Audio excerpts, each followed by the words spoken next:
Quand je pense à mon passé et tout ce que j'ai traversé. Bonjour, je suis Arouraïssa Albina et on m'appelle Queen Albi.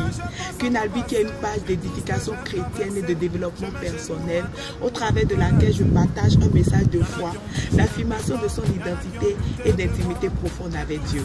Alors aujourd'hui j'ai un message pour toi. Lève-toi et continue d'avancer.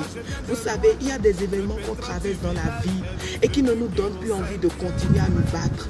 Comme une trahison qui vient de quelqu'un en qui on avait placé toute notre confiance. Ou la perte d'un être cher, ou même grandir dans une famille où nous ne sommes pas reconnus à notre juste valeur, où nous sommes méprisés. Mais aujourd'hui, je veux te dire que continue à vivre dans l'amertume, dans le regret, d'avoir ouvert la porte de ta vie à des personnes qui sont venues te casser davantage. Ne va pas te ramener en arrière. Tu n'as pas la capacité de changer ton passé, mais tu as la capacité de travailler à ce que ton futur soit radieux.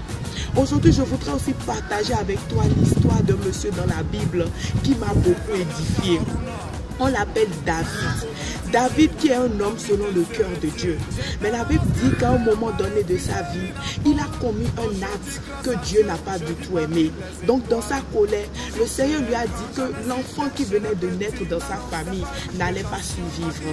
Et lorsqu'effectivement cet enfant est tombé vraiment malade, David a enlevé tout vêtement.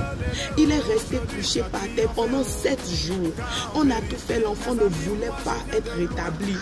Et David, il est resté dans l'affliction, dans les pleurs. Il a supplié le Seigneur, mais l'enfant est mort au bout de 7 jours. Mais ce qui m'étonne, c'est que la Bible dit que tous ceux qui étaient autour de lui avaient vraiment peur de lui dire que cet enfant était mort. Mais lorsque David a constaté que son enfant était mort, il s'est levé.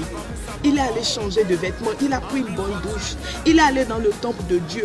Et lorsqu'il est revenu, il a commandé de bons repas, il a commencé à manger. Les gens se sont étonnés, on lui a dit, mais comment est-ce que ton enfant était malade? Tu étais dans une si grande affliction. Mais maintenant qu'on te dit que ton enfant est mort, tu sembles être bien. Et David a dit, lorsque mon enfant était malade, j'étais dans l'affliction parce que je croyais que Dieu allait rétablir sa santé. Mais aujourd'hui que l'enfant est mort, qu'est-ce que je peux faire? Est-ce que demeurer dans l'affliction changera ce qui est déjà arrivé? Peut-être que ça fera que je vais mourir, j'irai au ciel. Mais est-ce que ça ramènera l'enfant sur la terre? L'événement qui est déjà passé, cet événement douloureux qui fait que chaque jour tu te réveilles, tu ne fais que pleurer. Toutes les nuits dans ton lit, tu es seul à connaître la douleur qui te traverse. Tu veux toujours rencontrer des personnes qui viendront te dire que tu as raison d'être dans la colère, que tu as raison de vivre dans l'amertume. Mais si à chaque événement douloureux de ta vie, tu dois passer des années avant de te remettre, quand est-ce que tu accompliras cette destinée pour laquelle tu as été créé? Aujourd'hui, je veux te dire, lève-toi et continue d'avancer. Et je voudrais que tu écrives en bas de cette vidéo, je suis destinée à la grandeur, dont je me lève et je réalise ma destinée. Et je t'informe aussi qu'on aura un événement partagé en décembre. Donc après toi, allez, bonne journée, bisous. C'est la victoire.